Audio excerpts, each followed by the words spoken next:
چی شد که این کاراکتر شکل گرفت و از کجا شکل گرفت. تو قصدت اینه که از زندگی خود شهرام لاسمی شروع کنی؟ از زندگی خود شهرام لاسمی. بریم. خب قبل از هر چیز من میخوام که برای اینکه صحبتامو شروع کنم میخوام به افتخار سرکار خانم مریم مومن و مادرشون ایستاده دست بزنم. مخصوصا بله تو اون برنامه رو دیدی؟ بله کامل. مخصوصا به خاطر مادرشون که اونجوری پایه فرزندشون ایستادن. چرا اینو گفتم؟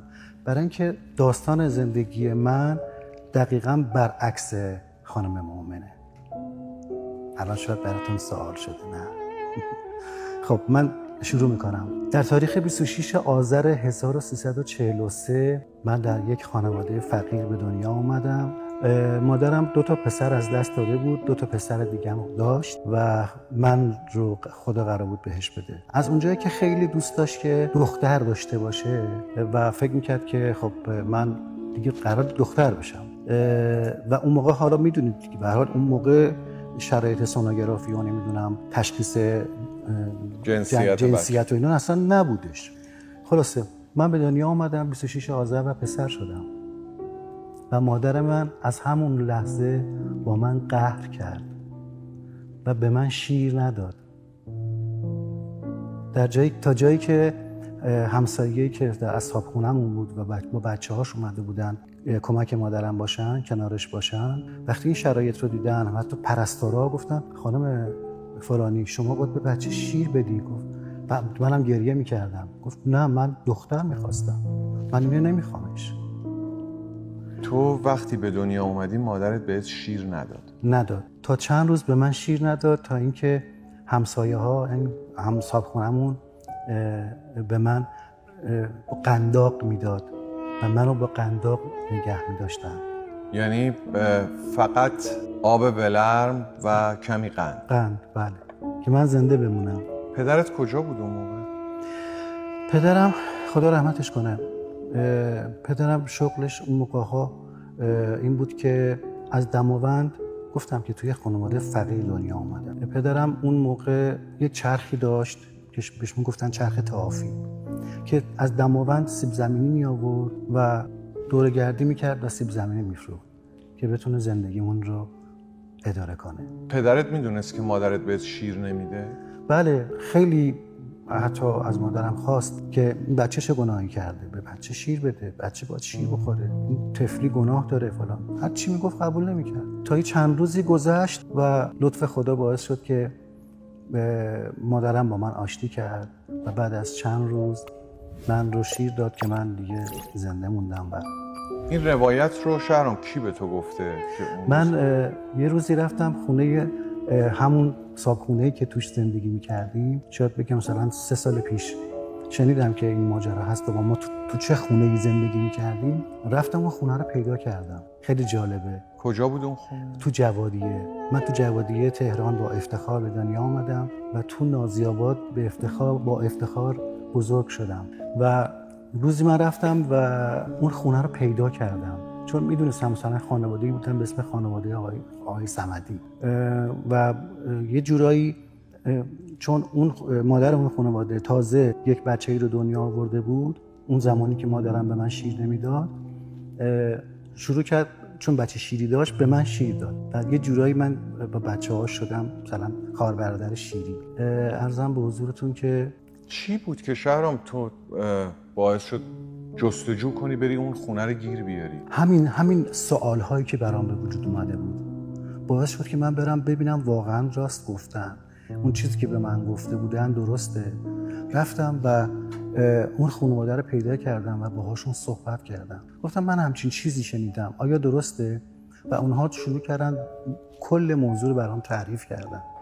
بله، مادرت بهت شیر نمیداد، قهر کرده بود و ما ازش خواهش کرده بودیم، خواهش میکردیم به بچه شیر بده. بچه چه گناهی کرده؟ حالا پسر شده، خدا خواسته، نباید با تقدیر خدا جنگید. این اتفاق افتاده. خلاصه تمام حقیقت رو بهم گفتم و وقتی من این ماجرا رو شنیدم خب به هر حال خیلی سخته.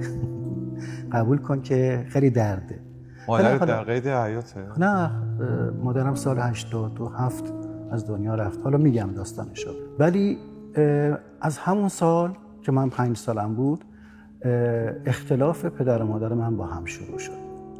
از کجا شروع شد؟ از اونجایی که مادرم میخواست بره آرایشگری یاد بگیره و پدرم به شدت مخالف بود. از همون 5 سالگی من چنان دعواهایی میشد. من 2 برادر بزرگتر از خودم هم داشتم. اونا چند سالشون بود؟ اونا یکیشون متولد 36، یکیشون متولد 38. از من بزرگتر بودن. من متولد 43. عرضم به حضورتون دعواها شروع شد. چنان دعواهایی میشد که من بچه 5 ساله زانو بغل میکردم و بی صدا اشک میریختم و هیچ کس هم به من توجه نمیکرد. ببینید چجوریه که اینا تو ذهن من مونده. قشنگ تمام ورودی های اون خونه رو یادمه، تمام اون کوچه های اون خونه رو یادمه. تا 14 سالگیم این ماجرای دعوا ادامه داشت تا اینکه در 14 سالگی من اینم بگم از همون 5 سالگی و اون شرایط باعث شد که من دچار افسردگی شدم. اون افسردگی از 5 سالگی شروع شد و الان که 60 سالمه هنوز من این افسردگی رو دارم. یک بچه 5 ساله افسرده. یک بچه 5 ساله افسرده که خودش هیچ وقت نخندیده، از 5 سالگی نخندیده و فقط دلش میخواست که صدای خنده مردم رو بشنوه و با شنیدن صدای خنده مردم آرامش میگیره. حالا بهش میرسیم. تا 14 سالگی این اتفاق و همینطوری ادامه داشت تا اینکه من مدرسه راهنمایی درس میخوندم. در 14 سالگی من پدر و مادرم بالاخره از هم جدا شدن. حالا اینجا تموم نمیشه. پدرم رفت زن گرفت، مادرم رفت شوهر کرد، برادرم رفتن ازدواج کردن و من موندم کوچکترین فرد خانواده. چند سالت بود؟ 14 سال. و تو این 14 سالگی خیلی خیلی سخته. کجا زندگی میکردی؟ تو نازی آباد. تو همون خونه؟ آره. من پدرم خدا بیامرز بعد از اینکه پدر و مادرم از هم جدا شدن اون موقع مثلا 100,000 تومان پدرم به مادرم داده بود که برای اینکه ما 3 بچه با مادرمون زندگی میکردیم و من رو دادگاه داده بود به مادرم. پدرم 100,000 تومان داده بود که مادرم خونه‌ای بخره که ماها رو زیر یه سقفی نگه داره و از اونجا حالا اگر سوالی داری شما بپرسید من پاسخ بدم. در تمام این دوران تو گفتی من حتی پول تو جیبی هم نداشتم. بله. خرج تو از کجا در می آورد؟ از هیچ جا. میگه خود چجوری زندگی میکرد؟ پدرم خدا رحمتش کنه ماهی 150 تومن بابت خرجی من به مادرم پرداخت میکرد که هزینه‌های منو پرداخت و هم موقع که میخواست این پول رو بده با هم ته یک کوچه قرار میذاشتیم و انقدر همدیگر رو در آغوش میگرفتیم و گریه میکردیم که اشکم بند نمیومد. من پدرم خیلی دوست داشتم. چرا نمیرفتی پیش پدرت؟ حالا میگم. بعد خلاصه مادرم ولی این پولو به من نمیداد، خرج خودش میکرد. هیچ چیش رو، هیچ ریالیش رو به من نمیداد. حالا داستان خیلی از این وسیع‌تره براتون میگم. بگو دیگه، اینا رو بگو بهمون. بعد دوستی اومد دنبال من، گفتش من شنیدم که تو کمدین خوبی هستی، از بچه‌های اکشوباد. خیلی خوبه. من تو شهر بازی تهران کار میکنم. لونا پارک، تو اتوبان پارکوی، روبروی هتل های. اونجا کار میکنم. دوست داری با من همکاری کنی؟ گفتم آره چرا که نه. صحبت کردیم، قرار شد که شبی 300 تومان من دستمزد بگیرم. من رفتم و با ایشون همکاری کردم. کارم با ایشون شروع شد. اجرا کردیم. خلاصه ساعت 2 شب اجرا می‌کردیم. ساعت 2 شب می‌رفتیم سمت یه جایی، حالا تو خیابون، جایی که باز، رستورانی که باز بود یا فست فودی که باز بود، ساندویچی که باز بود، غذا می‌خوردیم و بعد می‌رفتیم سمت منزل. پدر و برادرم اسلام شهر زندگی می‌کردن. هر دوشون هم فرموز ازدواج کرده بودن. هم پدرم زن گرفته بود، هم برادرم ازدواج کرده بود و خود بچه بهش داده بود که اسلام شهر بودن. من کجا بودم؟ خونه دوستم نازی آباد بود. خونه مادرم نازی آباد. منو میذاش خونه مادرم، در خونه مادرم، بعد میرفت. یکی از این شب‌ها که من از شهر بازی برگشتم خونه، دیدم مادرم بیدار نشسته. گفتم مادر چرا بیداری؟ چی شده؟ اتفاقی افتاده؟ گفت این موقع شب برای چی میای؟ گفتم خب شما که میدونی من شهر بازی کار میکنم. گفتش که چقدر حقوق میگیری؟ گفتم شبی 300 تومان، ماهی 300 تومان، ماهی 300 تومان. گفت تمام این پول باید بدی به من. گفتم چی؟ من کل پولی که دارم میگیرم ماهی 300 تومانه. بعد میدونید در طول شبانه، در طول از عصر تا شب من شبی 13-14 سانس اجرا میکنم و عرق میریزم. همه این پولو واقعا شما میخواد؟ گفت فکر کردی اینجا هتل یا مسافرخونه؟ یعنی عرق سرد نشست تو صورتم. چند سالت بود؟ اون موقع 18 سالم بود. خب و گفتم مادر من میتونم نصف این مبلغ رو ماهیانه به شما بدم، نصفش هم برای هزینه‌های خودم. نه همه‌شو باید بدی. گفتم آخه من خودم چیکار کنم؟ گفت یا این پولو میدی به من یا از فردا پات اینجا نمیذاری. و من از فرداش جایی برای خوابیدن نداشتم مجید. باورت میشه؟ مادرت بیرونت کرد؟ بله مادرم بیرونم کرد و من رفتم عصر شهربازی.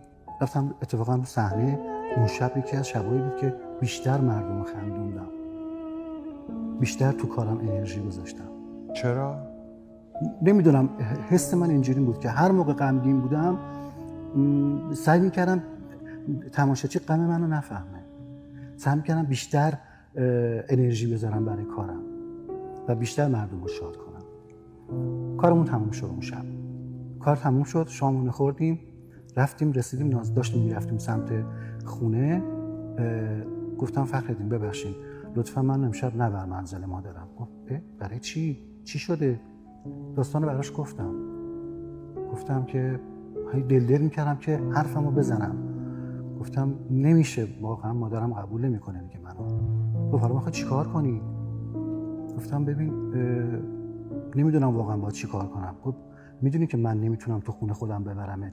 چرا؟ چون دو تا اتاق داریم، یکی طبقه اول که پدر و مادرم میخوابن، طبقه دوم من هستم و خانومم و بچه‌م. پس تو رو خونم نمیتونم ببرم. میخوای چیکار کنیم؟ گفتم به نظرت برم پارک بخوابم؟ گفت نه پارک اصلا جای خوبی نیست. گفتم یه خواهشی ازت بکنم قبول میکنی؟ گفت چی؟ اون موقع یه دونه ماشین ژیان داشت. فکر کن تو ماشین ژیان میشه خوابید. ازش خواهش کردم اجازه بده من شب تو ماشین بخوابم. گفت نه خب خطرناکه، بعد تو ماشین ژیان که نمیتونی بخوابی، له میشی تا صبح. گفتم چاره‌ای ندارم از این، واقعا چاره دیگه اگه چیزی به ذهنت میرسه بگو. خونه پدرم که اسلام شهره، خونه برادرم همینطور. من که الان نیسته شب چجوری میتونم برم اسلام شهر؟ خلاصه قبول کرد. گفت باشه ولی درا رو ببند، صبح خواستی بری؟ گفتم صبح میشم میرم خونه برادرم یا خونه پدرم. و از اون شب من شروع کردم توی ماشین دوستان فخرالدین خوابیدن. فکر نمی‌کنم کسی تا حالا تصور کنه که بتونه شب توی ماشین ژیان بخوابه. چند وقت تو ماشین خوابیدی؟ شاید بگم حداقل 1 ماه. خب چی شد که از ماشین اومدم بیرون؟